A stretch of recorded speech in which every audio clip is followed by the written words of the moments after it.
बहू। शादी के पहले से ही विभा को कपड़े धोने का बड़ा शौक था। कभी नल के नीचे तो कभी तालाब के पास। अरे मेरी नीली वाली लुंगी नहीं दिख रही है। विभा की अम्मा, कहाँ रखी है लुंगी? अरे वो तो विभा ने परसों ही धोकर रखी थी आपकी अलमारी में, देखो वहीं होगी। वो ना मैंने आज धो दी, मुझे लगा कि गंदी हो गई होगी। अरे कैसे गंदी हो गई थी? उसे तो मैंने पहना भी नहीं। हे भगवान, इस लड़की के कपड़े धोने की आदत से परेशान हो गया हूँ मैं। जितना तो घर में राशन नहीं आता, उससे कहीं ज्यादा डिटर्जेंट पाउडर का खर्चा है। इसकी शादी करवा दो, शादी जाए अपने घर में ही करे काम, फिर चाहे घर के कपड़े धोने हो या पूरे गांव के। हाँ ठीक बोल रही हूँ, देखता हूँ मैं कोई लड़का। वो दिन भी आ जाता है जब विभा को देखने लड़के वाले आ जाते हैं। लड़की मुझे अच्छी लगी। होने वाली सास कहती है, बेटी अगर कुछ पूछना है तो पूछ लो। वैसे तो हमारी लड़की बहुत ही शर्मीली है, जो बोल दो वो मान लेती है, इसे क्या पूछना होगा। अरे कैसी बात कर रही हो माँ, मुझे इन लोगों के घर रहना है, सवाल तो कई है। हाँ हाँ बेटा, पूछ लो ना, क्या पूछना है। आप लोगों के घर कपड़े कौन धोता है? सास का मुंह बन जाता है। देखो, अगर तुम ये कहना चाहती हो कि तुम्हें कपड़े धोने नहीं आते तो सुन लो, कपड़े मैं ही धोती हूँ, लेकिन तुम्हारे आ जाने के बाद मैं रुमाल तक नहीं धोऊंगी। अरे चुप रहना भाग्यवान, बहू बेचारी घर आई नहीं, उसे डराना शुरू कर दिया। वो क्या है ना बिटिया, अभी तक तो ये कल्लू की माँ ही धोती थी, लेकिन अब तुम्हारे पापा तो दहेज में वॉशिंग मशीन देंगे ही।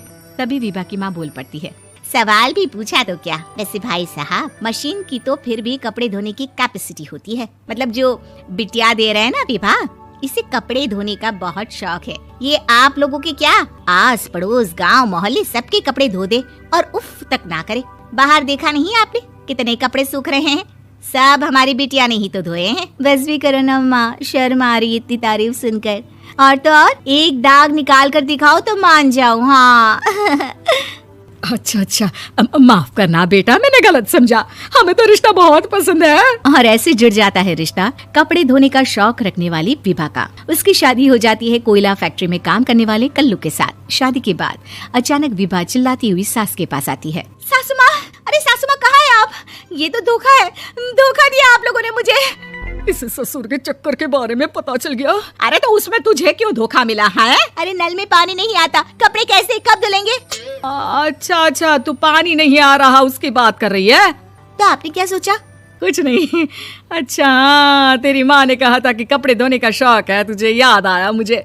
शौक बोलकर कपड़े धोने वाले मेरे जुनून को कम ना आके सासू माँ, कपड़ा धोना मेरा गुरूर है। तभी पति भी वहाँ आ जाता है। अभी मैंने इसे सनी देओल की फिल्म दिखाई है, उसी के डायलॉग मार रही है माँ। अच्छा सुन, साफ बता रही हूँ, पानी सुबह 4 से 6 और शाम को 10 से 12 आता है, समझी? विभा टाइमिंग सुनकर हैरान हो जाती है। ये क्या भूतों का मोहल्ला है?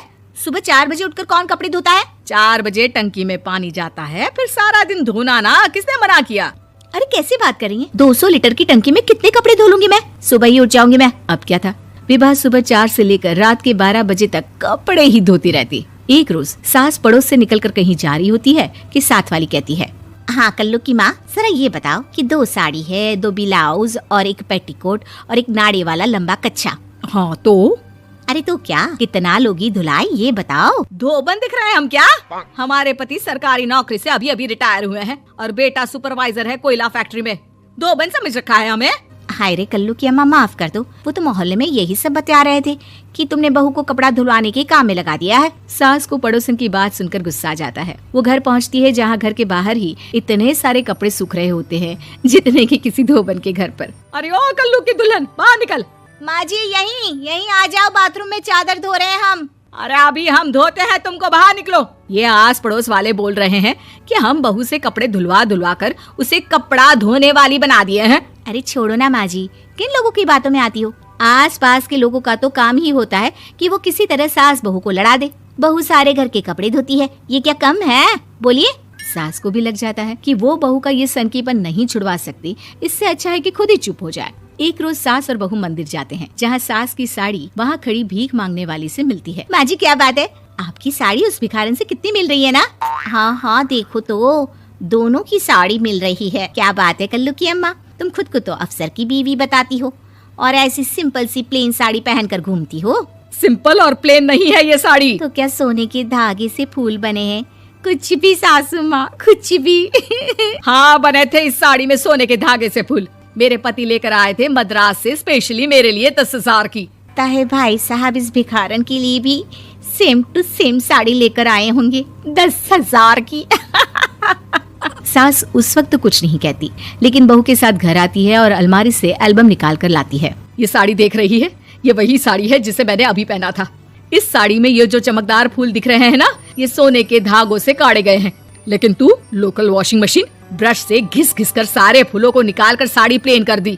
मुझे माफ कर दीजिए सासू माँ। और तो और, जब मैंने तुझे तेरी गलती के लिए कुछ नहीं कहा, लेकिन तूने तो सबके सामने मेरा मजाक ही बना दिया। क्यों? बहू को समझ में आ जाता है कि अब से उसका कपड़े धोना बंद।